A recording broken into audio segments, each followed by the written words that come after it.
some of the things, when I think about AI, I think about, yes, it's great technology, it's doing all of these things, but what is it doing for my community?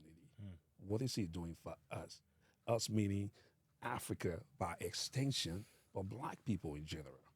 Because traditionally, when these things happen, we're the ones that get left behind.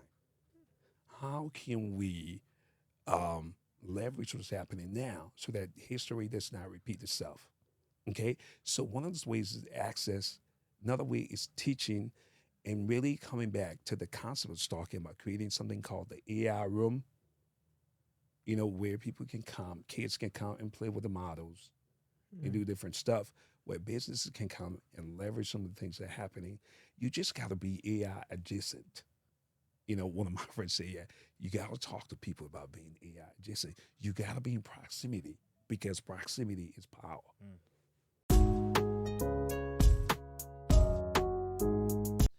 What's up? We are back with another episode of You Know What It Is. Say it with me, Afronomics. My name is Llewellyn Dixon. I'm here with the co-host, number one co-host. Yeah, Sita Dumbuya, the best ever. I don't know why he lied last episode and said he was the best host.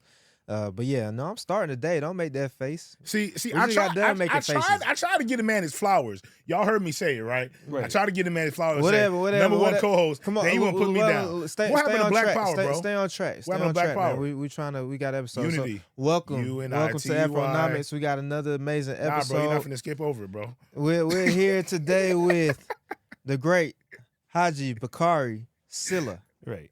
of Liberia. Right. Come on, Liberia. Yes, LIB.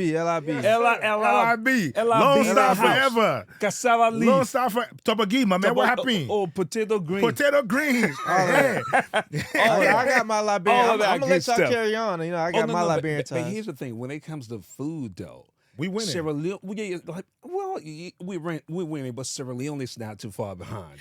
So I'll say this in all, and I told you this in all humility. So my aunt's favorite food in the entire world is cassava leaf. Right. My cousin's favorite food in the entire world is cassava leaf. My aunt is a Liberian loyalist because to her we can do no wrong. Right. However, and I'm gonna say this, Auntie, I beg you, please don't conk my head. Right. She said she has some Sierra Leone cassava leaf. Yes. Changed her life. Yes, right. Well, I was just being honest because that's what I heard. And you know what? This is talking about Sierra Leone cooking and cassava leaf. I've never really lived in Sierra Leone. I actually drove through on my way to Guinea on my last trip because I went from Ghana to Liberia, drove through Sierra Leone. You drove? My man, you're not scared of people? My man. To be honest with you, this is going to be very impressive.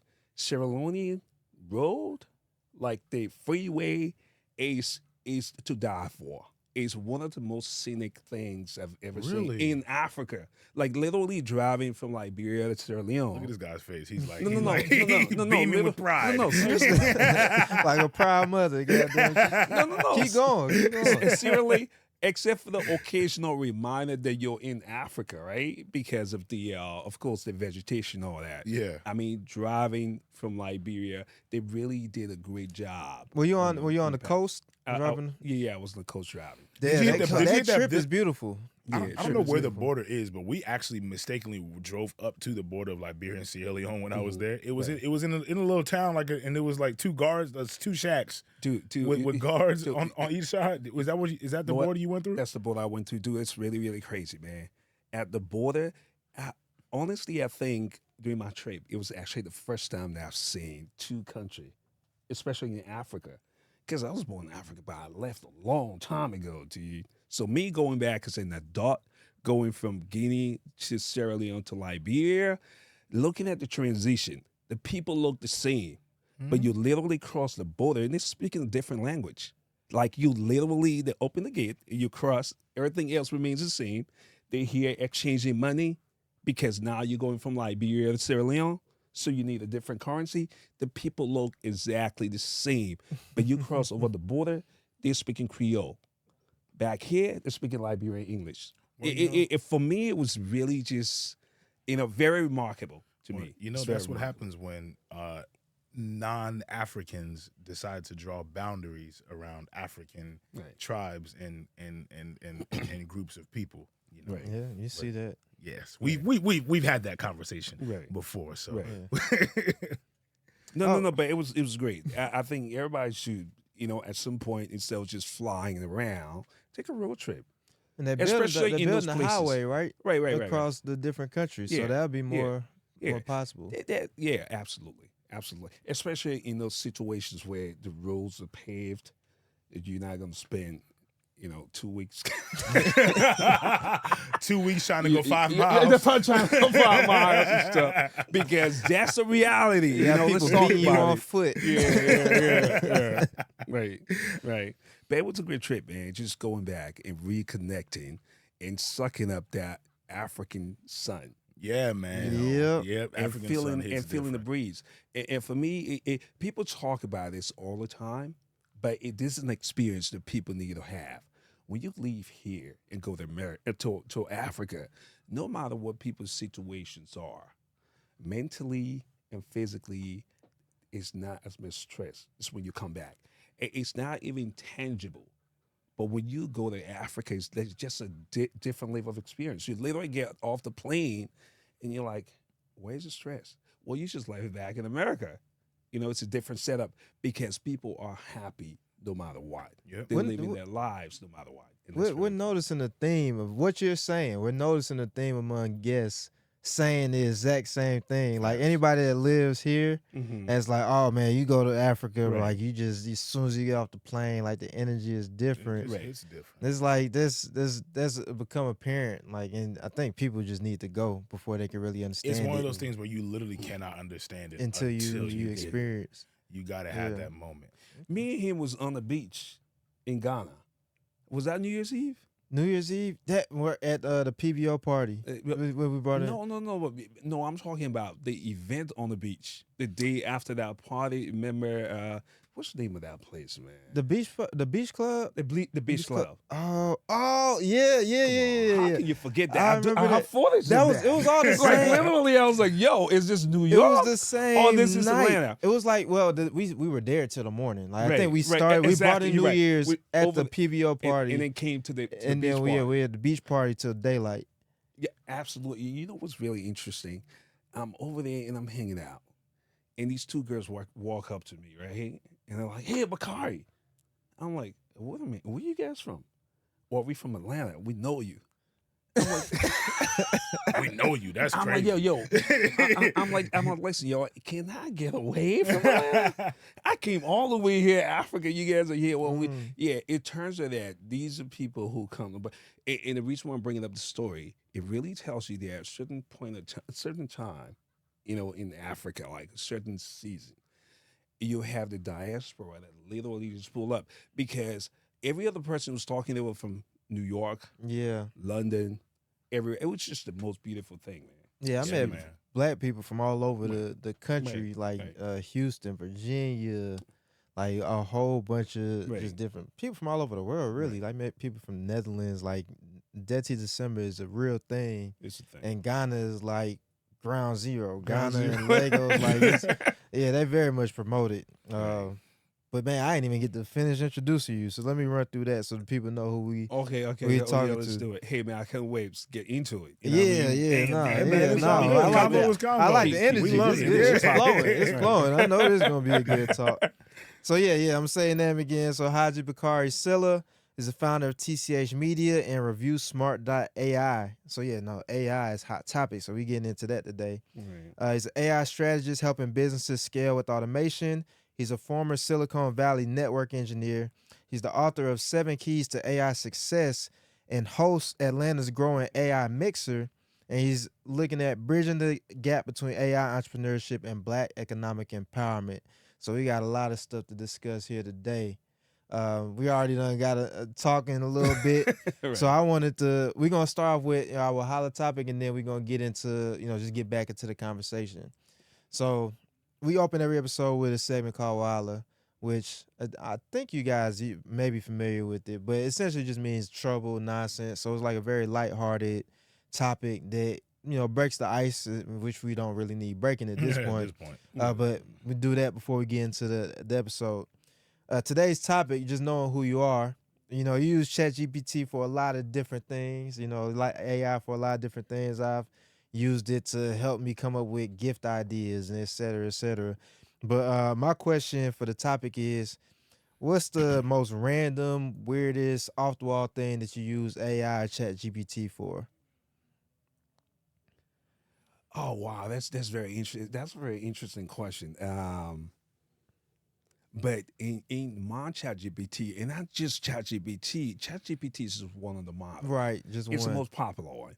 I actually go between Grok, Llama, ChatGPT, and even sometimes I do DeepSeek. So I literally go in between the models because they all have different strengths and weaknesses and stuff. Dude, I can't believe I'm saying this on here, but I literally created a custom relationship ChatGPT and prompted to be my secret, just be my, fly on the wall, sounding board, and give me really honest feedback about what I'm telling you about what's going on in my relationship. So I built the prompt.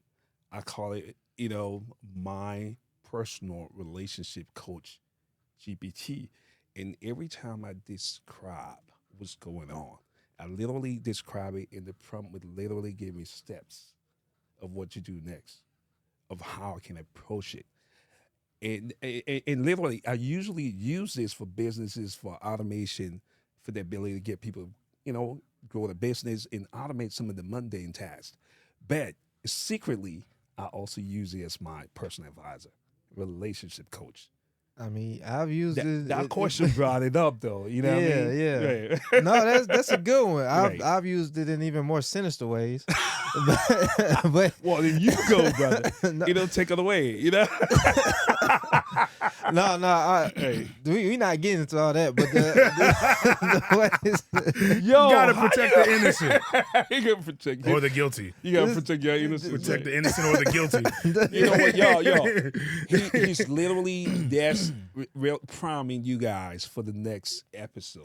The next episode that brother's gonna drop it. He's gonna tell you exactly what he uses. No, I've used it. I might bring that up in our next host only episode. Oh no, this is gonna come up. I used it recently to help me come up with a rap name. Oh wow! And you got to say what the name is now. Yeah, now you got. It's multiple names. Go ahead. And this is foreshadowing because this is coming up. Oh hell! Okay. Yeah, so be ready. What is it? I got a few. Oh, I'm terrified. I done hit the group chat. They done said hell no. I'm sure. I said hell no before I even heard it. Man, all right. So I told it. I described myself, and then I gave it some. I told it my name. You lied, and I was didn't you? Huh? You lied in your description. No, it's just very simple, like dark skin, muscular, name is Sita, et cetera, and then it came up with some ideas. Oh wow! And we're gonna go through a few of them. All right, so Sierra. all right. Hey, I'm gonna get into it. All right. Big Sita. No. Sita the Don. No. Sita Savage. Definitely no. Sita Stone. What? Oh. Sita Supreme. Mr. Sita. Dark Sita, Teflon Sita. I like those Sita Veli, like Machiavelli. Yeah, I like that one. Yeah. Sita Diesel, Sita the Beast, Coco Goliath. What? Coco Goliath. What? Yeah, out of pocket. Chat is taking out. They're taking out muscular That's things to a whole different great, level, a whole right? other level. Yeah, they must have thought you was like bodybuilding muscle. All right, they took it and ran with it. Right. Citadelic. And this Citadelics. Seats line bling. Seat line bling, like hotline bling. Oh my god. Seats line bling. I'm like, so bro, who the hell? So when you prompt ChatGPT, the more specific you are, the better the result. Yeah. And that's what prompt engineering is about. So I'm trying to ask you, the fact that you're going on and on and on. What did you say? You said you want 100 different names for Sita? I asked you the keep prompt- going. I asked the prompt a few different times because I wasn't satisfied. Because you're okay. So yeah, okay. Yeah, I was like, all right, nah, Right. give me more names, give me more Right. names. But yeah, that's what I used ChatGPT for Right. recently. Right. But usually that's interesting. So if you want 100, just tell them the first time that you want 100 different Yeah. iterations. I thought it was gonna get This is it some of in the sucker. 10. I didn't think it was gonna be You that go, bad. you think it's gonna be that Well, much? I hit the to group. see? I did some crowd testing, hit the group chat, and they was like, "Nah, Right. we not going for that." So Nah, then I was like, I'm- "All right, you run have it good back." friends. Yeah. Right. So you already know how I feel about AI. I don't even have Chat. I've never used ChatGPT. He's I one of those people that doesn't understand how AI is taking over, and he's like trying to fight it. He thinks that he's gonna always be able to tell the difference between AI and not AI. I'm not Granted, against AI. I'm not against it. I'm not one of them people because the thing you got to evolve and use stuff as it is. My issue with AI is people replacing human intelligence and creativity and trying to use AI for all of that instead. So it's the same thing as even what I do for work. I tell my staff all the time, if you can have a meeting or a connection or a networking thing in person, do it in person. Stop trying to rely on Zoom or online stuff all the time because connections are made better when stuff is done in person, having a human-to-human connection. That's it. I would definitely use now I think it came up because I'm a writer, for example. Right. Like I wrote a book. I'm a great writer. I love writing. I write speeches. I give speeches and stuff like that. Right. And I don't have I don't need ChatGPT or anything like that to write anything for me. I wouldn't even want it to write for me because to me that's art. I would use it to maybe revise my stuff or to write something that I don't think that requires my real mind or creativity, but I wouldn't want to rely on ChatGPT to write a book for me or to write my essay for me. That's my thing for it. Right. You made it seem like I'm an enemy of the software. No, but here's the thing. A couple of things. Like, let's unpack a couple of things you just said. Go ahead. I mean, there's a whole bunch of people with that believe that pushing back on ChatGPT. Forget ChatGPT. ChatGPT is just the next iteration of AI that drop in 2027, and that's generative AI. For the first time, the ability to use natural language to talk to the machine became democratized. But AI in itself has actually been percolating since the 50s. Now, that being said, there's a whole bunch of people talking about the pushback. One of the things I want to say directly about AI is that one of the best uses for AI is to use AI as a co-partner, co-intelligence, human intelligence, AI intelligence. That part. Bring them together and do something. Those are the best use cases of AI. That part. And there's all of these things about AGI, artificial generate intelligence. And there are people who are even talking about singularity. Singularity is the time when, AI has evolved to a place where it's smarter. It's 1,000 times smarter than the smartest person, right? And there's just all these things about the ability or the propensity to be either dystopian or utopian. And they arguing about all of that. That's not here now. And usually when I talk to people about AI, I say, look at your life. Look at your business. What can you automate? What is taken away from your real focus? Because think about it. If you think about the 80-20 rule, we spend our time really focusing on 20% of the issues when in reality, 80% of the issue, when in reality, 20% is often responsible for 80% of the result. Yeah. It's never the same. So AI is here to automate those 20%, some of those things that you can't do because you're busy. For example, like in my business, I have an AI voice agent called Amina. Local businesses lose more than 50% of their inbound calls because staff is not here. Somebody took a break. You're having a party is busy. You have your regular customers calling to place pizza orders. Nobody's hearing the phone because the music is loud. So Amina is here, those 40% of the calls. Think about the real life consequences. Your business make $50,000 a month. If you're losing 20% of your inbound calls, you're losing a tremendous amount of of your revenue. Now AI is in the house. When the phone rings 4 times and no one picks up, Amina starts the conversation and say, hey, thanks for calling Bakari's. How can we help you? We're busy. But I'm here to help. What do you want? After the conversation, Amina sends a menu to the person on the phone. Literally text it to them. Say, hey, we're busy right now, but if you need to place an order, go ahead and place your order, and it's going to go directly to the kitchen.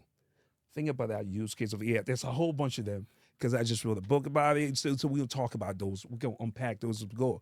But when someone pushed back on the AI, I'm like, what aspect of AI you pushing back on? Because we can talk about some of the perils of AI, some of the ways that, and one of the things I tell Black people, it's dangerous to shy away from AI because AI is just a whole bunch of information that depends on whoever is feeding the model. Mm-hmm. And for Black people to be inclusive, you gotta participate. That means you gotta lean forward instead of leaning backwards. I will stop there. No, I mean, everything you said, I agree with, especially the 80-20 thing. Right. It should be the thing that helps you be more productive, right. But it shouldn't be the thing that people rely on. Like, for example, one of my closest examples that I saw of it, one of my cousins was having an issue or whatever. She was trying to figure something out. Right. And she asked me for my thoughts. I gave her my thoughts. Right. The girl was not satisfied. She went to chat one of them AI things and she started asking it to whatever. The thing took her around the ringer to get her to the same conclusion that I got her to an hour before, and she was more satisfied with the AI's version. I'm like, see, this is the issue right here. You have a real human being giving you the same thing, but you're going to focus on what a robot is doing. It might have been your delivery though. You know how it be. Yeah, I say that because that would be my thoughts if it was me. Like, yeah, probably said the right thing. Probably said the right thing. You know how it is. Man. Your cousin's like, yo, man, I'm not gonna pick the AI over my cousin. I'm gonna come back around cause no, but you're right. That's why I said early it's about human intelligence. Yeah. And AI intelligence. AI is here to amplify what you're already doing to do it faster. Yeah. One of the things I tell people, don't be afraid of AI. Don't push back on the AI because if you're in business or anything and your competition's applying the AI, you should be afraid of that. They're the ones that's going to eat you for lunch. Yeah. Yeah, it's never going to be the AI that replaces you. It's the person that knows how to leverage it that's going to replace you. And it's like in every industry. You see, I mean, that's a big part of how we operate on this podcast. I mean, at this point, we kind of just moved out the wild and now we just got in the conversation. Mm-hmm. But yeah, how we operate on this podcast, like social media is very much enabled. Like AI has gotten very good with like just very common language models. ChatGPT, basic softwares have amplified content to the point where we have a very small team for the amount of output that we do. We're on like 4 different platforms and we're posting daily, and like a lot of that is just automated. Like we use Opus Clips, we use ChatGPT. I haven't used DeepSeek. I downloaded it, I just ain't got around to using it. But like a lot of the copy we put on the YouTube, like descriptions, the ideas for thumbnails, a lot of that just comes from AI, and then Opus clips everything and automates the posting to a whole bunch of different platforms. So it's like if we were trying to compete as a podcast with another podcast and we weren't doing this, it's like, well, yeah, we would struggle. Yeah, we struggle. We wouldn't have seen the growth that we've seen and like what's coming. And a lot of that is because we're able to do so much with so little. Exactly. So you just gotta be able to leverage it. So talking about what you just said, I think it's really important because AI, when used properly, gives you an ability to do more with less. Yeah. And let's just bring it back to the African context. Wonderful. That was going to be my question. Right. Let's just bring it back to the African context, because if you think about Africa has the youngest generation, down packed. The youngest amount of people under 25, 60%, and that really just gives them that real vibrant, young generation. And one of the things Africa has done, this is crazy because I keep coming back to the reference, I was born in Africa. Back then, when I was in Africa, I was a little boy, but I remember a whole bunch of people who literally had landline. The people they haves at that point had landline, and everybody else had nothing. Fast forward 15 years, everybody, even the market women, The market women. when I went back to Africa recently, everybody got 2 or 3 phones. So I'm saying that to say that Africa leapfrog. The vast majority of the African population have never used landline. Not like the United States. And the reason why I'm saying that is because AI is within that same vein, there to give Africa the ability to leapfrog using the resources, the 80-20 resources, because you can use AI to get more with less. So Africa can do a whole lot. As a matter of fact, I keep thinking about this app that 3 Nigerian girls, I mean, those who are connected to Africa know that fake medication is a problem. You go to Africa and sometimes you go to the marketplace and they're selling Tylenols in the bottle when it's 100 degrees. And sometimes those things are actually mislabeled. These girls came up with an app using AI that gave people the ability to scan the barcode and know which medication is fake or not, saving a lot of lives. So those are some of the uses of AI that I believe, when properly deployed, going to give Africa an fair advantage. Because think about it. If you open the door for some hungry people, they'll go crazy. Yeah. And it just, there's this need for that opportunity to talk about it, to put the, put it in front of them and just give them the ability to run with it. So from an African perspective, I'm really, really bullish about AI because it's going to get cheaper. I mean, if you've been hearing about NVIDIA, NVIDIA makes it cheap, the GPUs and all that, it's getting cheaper. And DeepSeek, one of the things that DeepSeek did with that, for all the money that people were using here to put into the large models to get to a certain result, what China did with DeepSeek, they show that you really don't need that much money to get this kind of performance. And that really says some good things about Africa too, because if anything, that's the model they should go with. Yeah. Definitely find the resources that are less expensive, but literally going to give you a lot more bangs for your bucks. And how did you get into, we talked a little about your background, what you do now, but, you went from Liberia to you moved to the U.S. Right. Then you're a network engineer, right, and you own a restaurant, Bakari's on Lee Street on the west side. Check them out. Right, West Side, baby. Yeah, West Side. Historic West End, baby. Right, in the West End, right across if from you're the in the mall. AUC, you got to check them out. Get walking distance from me. Right. You ain't got a choice. Right. But, how did you, when did you first get into, AI? What sparked your interest in there, and how has that journey been up to this point? Well, let's just AI is just an evolution of technology, right? Yeah. There was a printing press, there was the industrial revolution.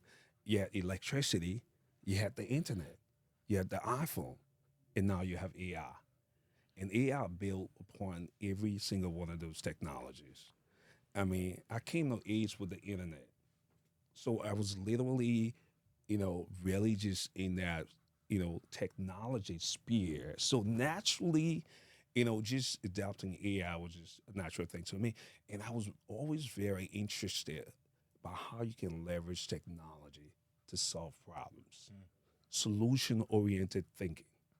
The ability to use technology to accelerate, to get an unfair advantage, because it's what software changed the world. Now AI is building upon software to literally take the next step. So my journey is really interesting. When I left Silicon Valley for working as a computer network engineer, one reason why I left is because I wasn't feeling very fulfilled. I was making money, and at some point I realized the money was not the thing. I was like, I want to do more. Where can I go and really just start doing my own thing? At the time, my roommate had just graduated from Morehouse. We were in California. Shout out to the house. Right. Yo, I got Morehouse people all around me, of bro. It's crazy. That's why you're successful. So my roommate was like, yo, go to Atlanta. I said, you know what? I might just consider that because I can go back to New York, Queens, and hustle. I don't know, the concrete jungle. I'm not in the New York state of mind. You just put all the cliches together. Right. So going back to Boston, that was what my mom said. You know, but me as from the Mandingo tribe of West Africa, when you leave the house, you don't come back until you're successful. You know. So I was like, no, Mom, I know your maternal, instincts kicking in. You want me to come back and start from Boston and go back, but I'm not going to Boston. So I kept looking, and this is gonna be really funny, but it's a true story, right? My boy was like, man, you still thinking about where to go? I'm like, yeah. He said, look at BET. He's like, all those videos you see, that's Atlanta all day, every day. The sisters be all over the place. That's what sold you, huh? Hey. I'm like, yo, Atlanta it is. Now, so here's a story. I jumped in my car with my laptop and literally drove from California to Atlanta. First place I ever... 20? Yeah, on 20. Yep. First place I ever lived when I moved to Atlanta is literally around the corner from Morehouse on Oak Street. Okay, I know. And it's funny because I did a site visit yesterday where, as the chairman of the B3 Council, the Western, which is an advocacy group for small businesses to get access and opportunity, I did an interview because they came to Bakari and did the site visit. And I was saying, this is really surreal because when I moved here 16, 15 years ago, I literally lived, first place I live in Atlanta is about 50 feet down the street. And I'm sitting here at Bakari. Bakari's talking to you guys about this community. So, going with the Bakari story, came to the West End. There was a convenience store on the block. You can stop me if you want, bro. No, we here. It's your show, brother. We just here. Right. So I came down looking around. I'm like, okay. I bought an African convenience store. Not because I was going to sit there. I was like, well, let me find someone to run this because I'm still doing consulting. You know what I mean? Atlanta, going back and forth. Try it. It didn't work. I'm like, you know what? One day I came, I was like, well, they got their Papa John's and all that.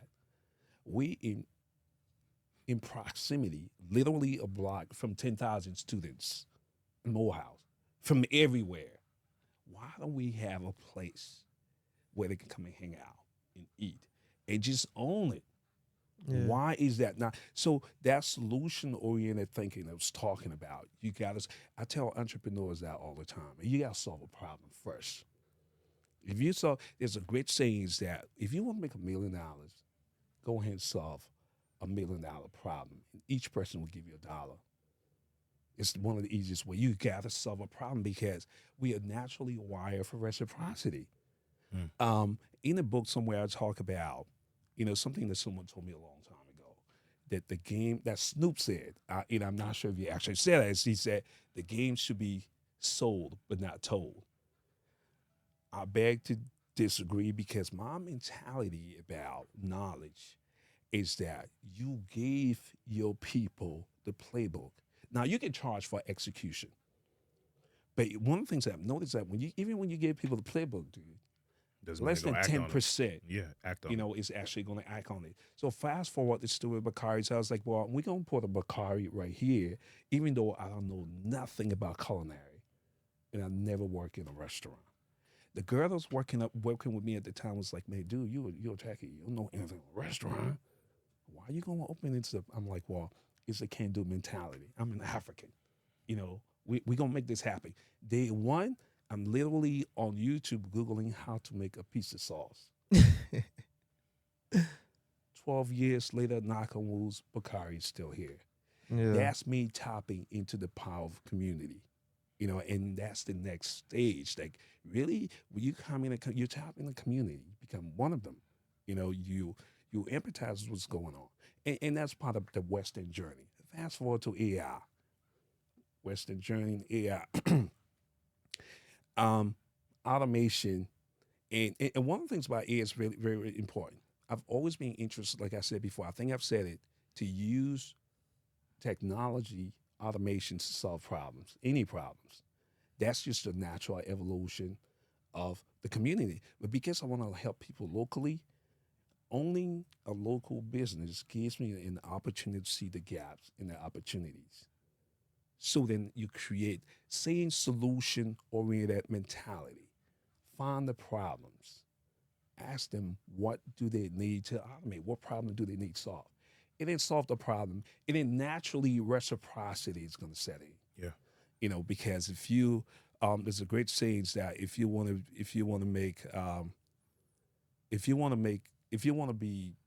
be wealthy, help people get rich. Yeah. If you want to be wealthy, help people get rich. That's the next step. You know what I mean? Mm-hmm. So everything comes down to solving people's problems and all that good stuff. Absolutely. So taking AI in Africa, how would you go about educating this generation of Africans on AI so that they have great use of the technology and they're able to use it to advance the next generation? I mean, one of the areas where I'm sorry, you can make it really really easy for especially the African youth to get in is to just give them access. Give them access to model. Just give them access to model. Give them access to model. When they play with it, Africans are very resourceful people. So one of the things I was, thinking about, and this is in the early stage, is even at Bakari, I do this AI mixer once a month, bring people local businesses, and literally just teach them, how to leverage AI to amplify and get more visibility on whatever they're doing. The same thing can be done with Africa. And some of the blueprints that I'm creating now, my goal is to extend that, to Africa, because some of the things, when I think about AI, I think about, yes, it's great technology, it's doing all of these things, but what is it doing for my community? What is it doing for us? Us meaning Africa by extension, but Black people in general. Because traditionally when these things happen, we're the ones that get left behind. How can we leverage what's happening now so that history does not repeat itself? Okay, so one of those ways is access. Another way is teaching and really coming back to the concept of talking about creating something called the AI room, where people can come, kids can come and play with the models and do different stuff, where businesses can come and leverage some of the things that are happening. You just got to be AI adjacent. One of my friends say, yeah, you got to talk to people about being AI adjacent. You got to be in proximity because proximity is power. That's a bar right there. Proximity is power. Right. And that AI mixer, I know that you do that. Tell people like when that is and how they can attend. It's usually once a month. Usually the first Sunday at Bakari's. First Sunday at Bakari's. And we usually post it on the Bakari's, at Bakari's Pizza Instagram page. Okay. We're doing the mixers. This is one of the ways you can do that. And also I'm on Instagram. If you go to, Haji Bakari's, I'm always posting stuff, educating people, trying to amplify some of the good stuff that's happening, getting as much visibility as possible.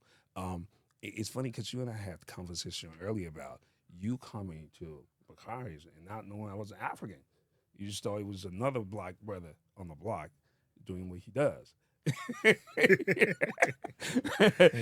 And you know what? And usually when that happens, I have to be accountable and take responsibility.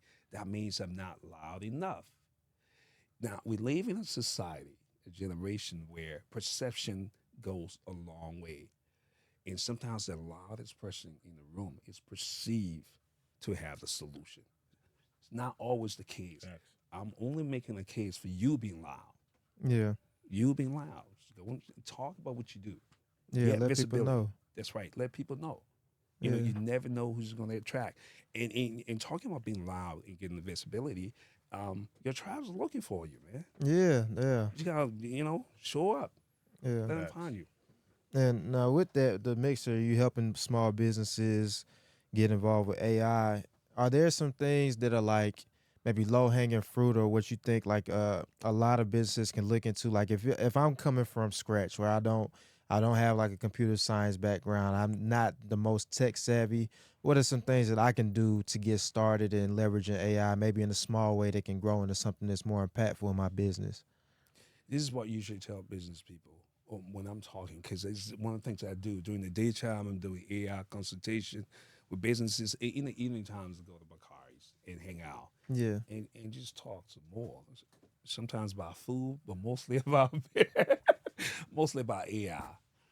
Um, find one thing in your business that AI can help you do. For example, I'm trying to think. I'm trying to think about which example to zoom in on because there's so many. Yeah, because there's so many. Um, one of the things, especially local businesses, Yeah. when I talk to local businesses, one of the ways to get visibility on Google is to get reviews.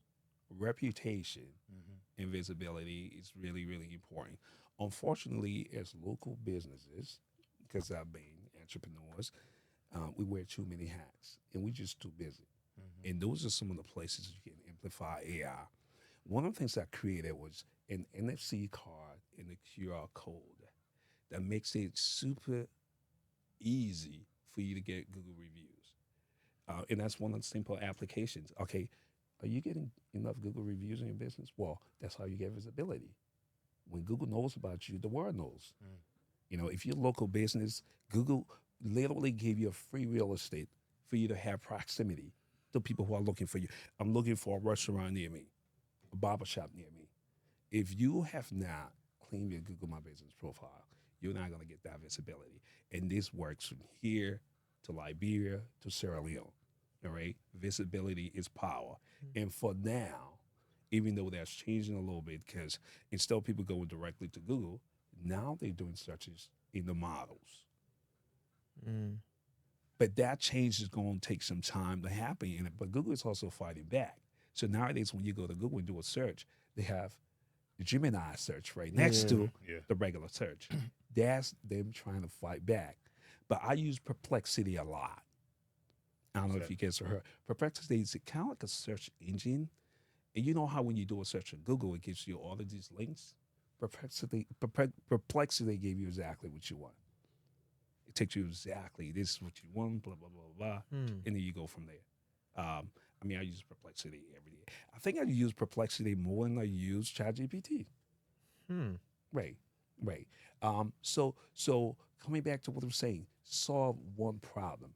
What can you automate?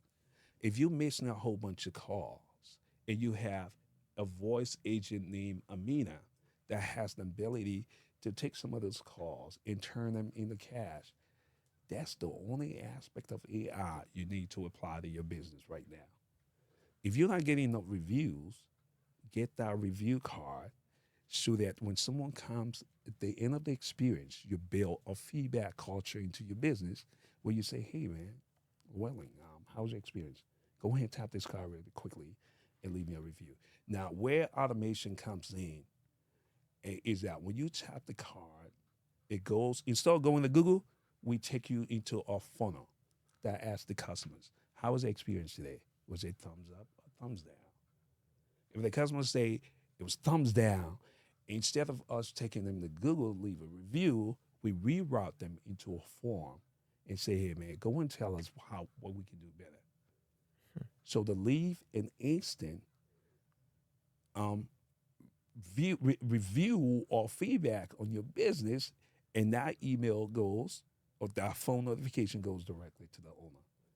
Now you're managing your business. Doesn't matter. You can be in Africa or France or anywhere. You get a notification and you say, oh, all right, this customer is really mad because someone just burned the pizza. Let me call them and make it up to them. So you'll save that. And we use AI to do that. And the next layer of that is that AI will then come back and respond to the review. I know that's too much AI for you, right, brother? No, because if I'm busy, I don't want to have to respond to everybody. Exactly. See, stuff like that. My hesitancy with AI is when we try to use it to replace human creativity. Right. That's it. That's the main thing. Right.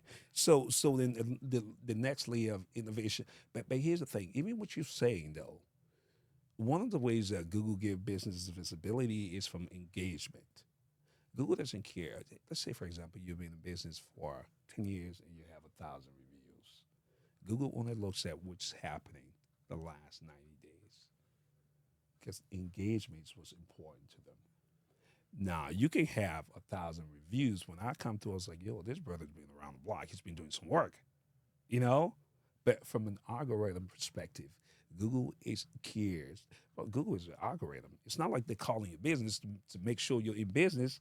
So to give visibility to those who are engaged. And what we're doing now, we're using AI to get that engagement for you while you're focused on doing what you do. I think that's a reasonable use of AI. Yeah, I mean, I think most people agree with what you said of creativity should be left to the humans. I think most people, like, nobody wants to be in a situation where the robots are doing all the rapping and singing and drawing and creating art. I think most people would agree with that.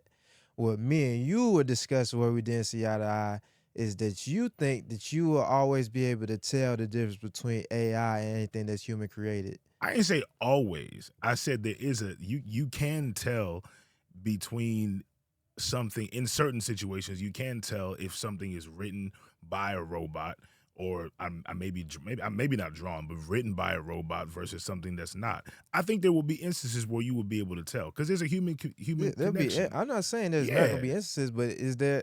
You were saying that you will always be able to tell. I didn't say always. Yes, you did. You said always. You said like you would never be moved emotionally by something AI generated. And I was like, there's going to be times where you can't even tell something's AI generated. I will concede because I don't have a memory and and I'm easily gaslit. So I will. Maybe I said that, and if I did, I was wrong. So there you go. Oh yeah. No. I was saying we can go. We just keep going. Yeah, just a little bit. Yeah. Okay. And really just talking about AI, just bring it back to Africa too. I mean, because the opportunity is real, and we just gotta get a few good soldiers to believe in the journey. You know, my mom say I always go by this saying that my mom say: if you want to go fast, you go alone. But go together if you want to go far. Mm-hmm. So the mentality should be about going together. And each person can start in a real small way. Facts. Amplify your block.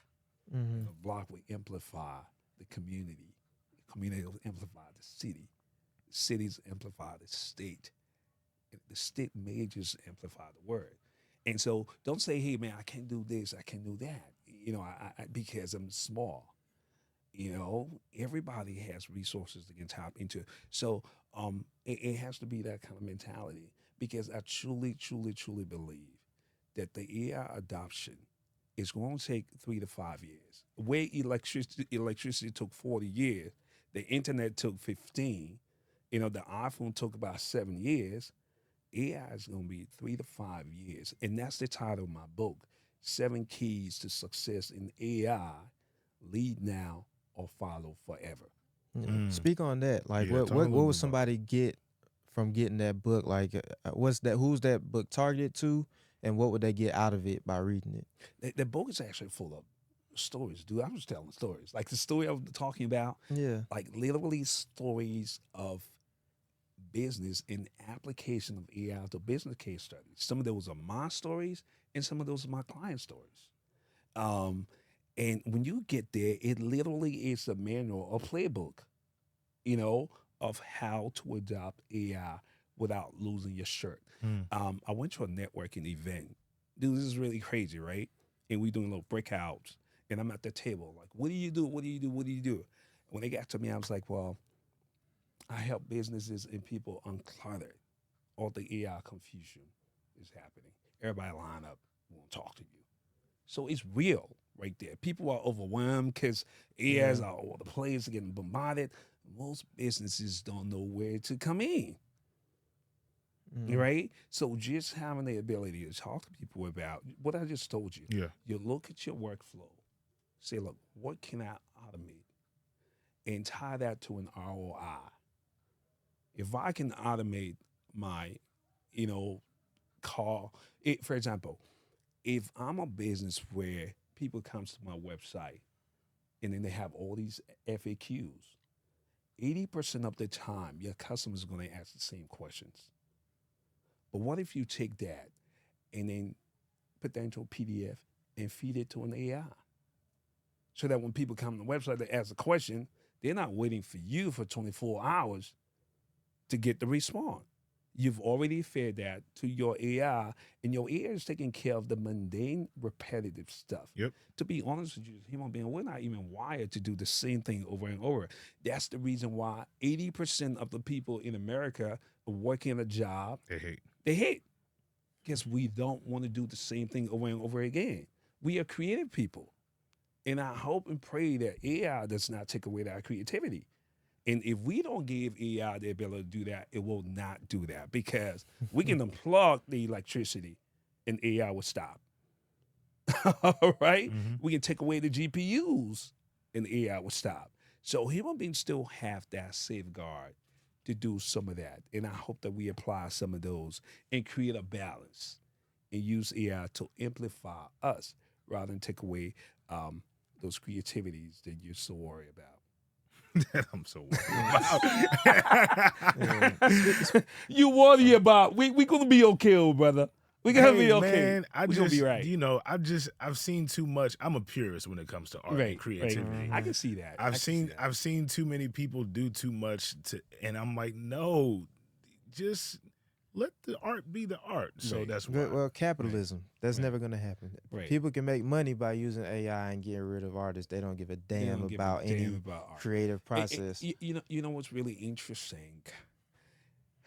Ironically, AI in 1902, right?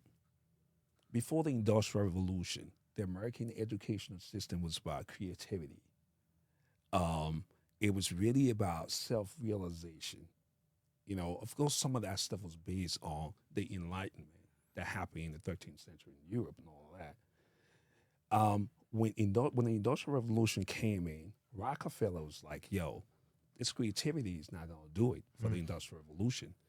He spent $1 million to change the American educational system, going from, really just bringing up people who are creative and really just really honing to their creativity to people who are obedient and show up to work every day 9 to 5, because he felt like that's why he was like, man, I don't care about creativity. We just need grown people who's going to come to work. And that's where the educational system changed. Fast forward to now, AI needs the exact opposite. We need creative people. We need people to tell the model, this is what I want. And it would create it. So in some ways, we really in that bastion of creativity, that opportunity coming full circle from just telling people to go to school, and learn how to go to their assembly line and fall in line and just do the work. Yeah. So yeah, it's coming full circle. It's very interesting. Yeah. I mean, we need to be wrapping up. I don't want to, but yeah, we need to be cutting things off. You got one more question? I mean, after the question you normally ask, I guess I'll ask this one. That 45-minute went by quick, though. It did. You asked the question. I asked the final question. Right. Well, actually, real quick, one thing you mentioned is like we can unplug the electricity and the AI will stop. When it comes to Africa, infrastructure is a huge issue. Electricity is a huge issue. Internet could be a huge issue. Right. How do you overcome that while trying to implement AI in Africa and keep up? I was just hoping, man. I believe in a place called hope. No, but seriously, I was just really just talking about, the normal workflow of AI, how you apply it. Of course, we have some challenges now. Yeah. Like the electricity, in certain places. But AI run off electricity. But then, so what do you do? For every problem, there's some kind of solution. But once you start thinking about the end, that this is where I'm trying to be, then you start thinking about how you can make sure you have the power on to get there. Yeah. Gotcha. All right. Well, that was the last discussion topic. But this question, which essentially ends every interview we do, is For somebody who's, first trip going back to Africa, say that may be Black American, they're from Europe, they never been. What's one thing you recommend, like an experience they should get, food they should try, place they should go, et cetera, et cetera? Man, if you can't visit all of Africa, because I haven't even done that. And every time I'm just telling you guys my experience of just driving through Sierra Leone. Yeah. I did it for the first time. I'm an African. You know what I mean? So if you have the means, the best way to learn people, to learn culture, is to meet them where they are. One of the things to say, I speak several, languages. I speak French. I speak Malinke. I speak Va. I have a smattering of Susu. But I usually tell people, put me in any community. Within 6 months, I'll speak their language. Because I'll force myself to communicate because it's part of the culture. I'll force myself to eat the food and understanding, experience it because it's part of the culture. So just embrace. Anywhere in Africa, it could be Liberia, it could be Sierra Leone, wherever you have some contact, do your research. And then go and hang out and see. Now, I know a lot of people are going to Ghana for good reason. Ghana has done really good marketing to bring people back home. And to some extent, when you go there, they back it up. It's interesting. Yeah. I'm on the beach. I'm tired, dude, because I'm like, man, where was this when I was like 21? This whole experience. Because when I was in Ghana, bro, they're going from one party to the next. We go from that New Year's Eve party, and I'm trying to go to the hotel. People's like, yo, don't even go home. The real party don't start until 6. Yeah, a.m. Yeah. On the beach. So I'm there, I'm at the beach, and I see this sister. She's walking up, and I'm like, I know she's from here. Where you from? She's I'm from California. I'm like, what do you think? She's like, yo, I've never seen something like this before. It's crazy. And I'm like, how did you know about it? She's like, TikTok, Instagram. I'm like, are you coming back? She said, yes, next year with 10 of my friends. Ghana's doing the job. They're doing the marketing. They're bringing people back, So you can start with Ghana or you can go with Sierra Leone anywhere, but just go to Africa. Just experience it, just experience it. One of the things we were talking about, you expect to decompress. Your stress level is going to go all the way down. Absolutely. Because you're meeting people who are not waking up and really just trying to hit, hit on the clock, the 9 to 5 and all of that. People are really relaxed. And when you go, man, drink some really, really, really good coconut water, natural coconut water. Yep. Yeah. You can get that from anywhere in Africa, man. For me, I literally was there and having people cutting up this coconut and putting the water in a jug. Yep. That's what I was drinking. And that's a cleanser, So do that, man. Go to Africa. Check it out. Yeah. Thanks, man. Good place. Bakari, man, it was a pleasure talking to you, man. It was a pleasure talking to you. Now that I know that Bakari is owned by a Liberian, next time anytime I'm in Atlanta, I got to make sure I pop by. Man, so one last thing. Do you have any burning words you want to say to the audience before we go? Oh man, when you said burning words, any words of wisdom, anything you want to pass on to the folks?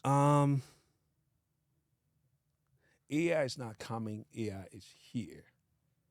In Africa is going to be at the forefront of making some of this technology. And my thing is that just like Africa leapfrog landline, go ahead and do the same thing in Africa. Leapfrog and adopt AI technology and shine beyond anybody's expectation. There you go. That's a great way to end. That's a great way to end. You heard it here. Go ahead, Africa, and shine. Use the technology. Fam, that's another episode of Afronomics with the great Haji Bakari of Bakari's and AHI and everything else. TCH Media. The book and everything else. And the book and everything else. Hey. Where can they buy the book?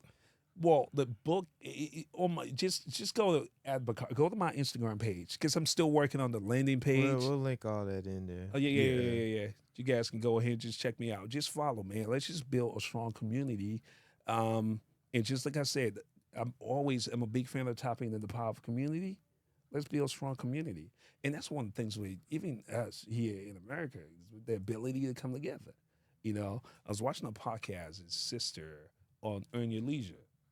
Yesterday she does relationship counseling, and she was talking about how broken apart our communities are. Yeah. Statistically, We are the most, you It's by know. design. So we just got the power of community and proximity is real.